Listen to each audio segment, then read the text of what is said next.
materi terakhir yaitu tahapan dalam membuat perencanaan pajak.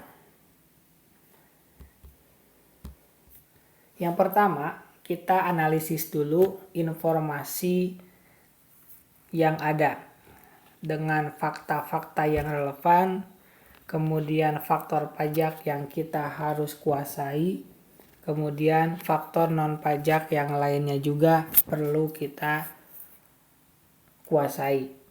Prinsipnya gini, ketika kamu ingin menipu seseorang, maka pastikanlah bahwa kalian itu mengetahui karakteristik dia, agar kita bisa menipu dia dan tidak ketahuan.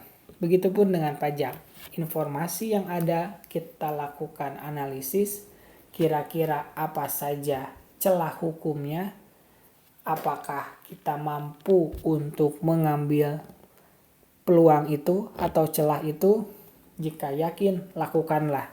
Sebelum lakukan, kita masuk ke model yang kedua, yaitu membuat satu model atau lebih rencana besarnya pajak.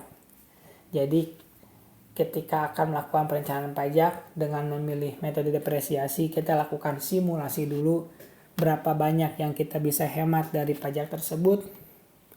Kemudian apa langkah yang harus kita lakukan agar bisa melakukan perencanaan itu harus dibuat plan A, plan B, plan C, dan lain sebagainya. Makanya di sini kita harus memilih bentuk transaksi, operasi, atau hubungan internasional.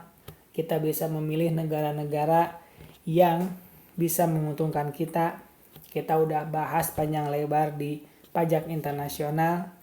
Kemudian ketika kita ingin invest pun kita harus pikir-pikir dulu, khususnya dalam masalah perpajakan.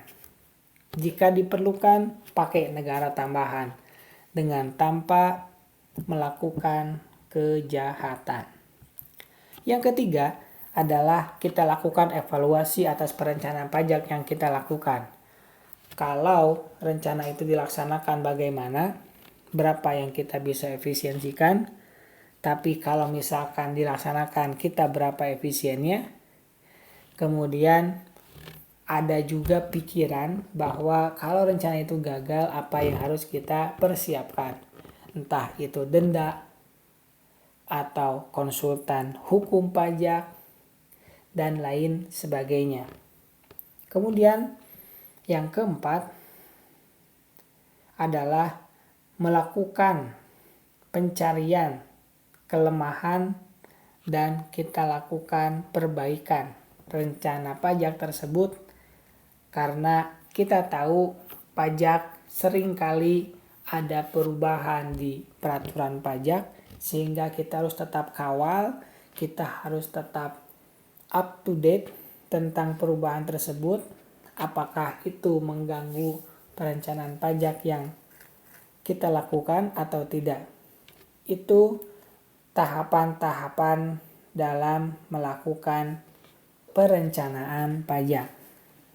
Ini nanti kita akan lakukan di materi-materi berikutnya, yaitu perencanaan pajak seperti nanti pada pemilihan bentuk usaha, PPh pasal 21, dan seterusnya. Kita akan melakukan ini. Demikian materi kita pada pertemuan ke-1. Terima kasih. Assalamualaikum warahmatullahi wabarakatuh.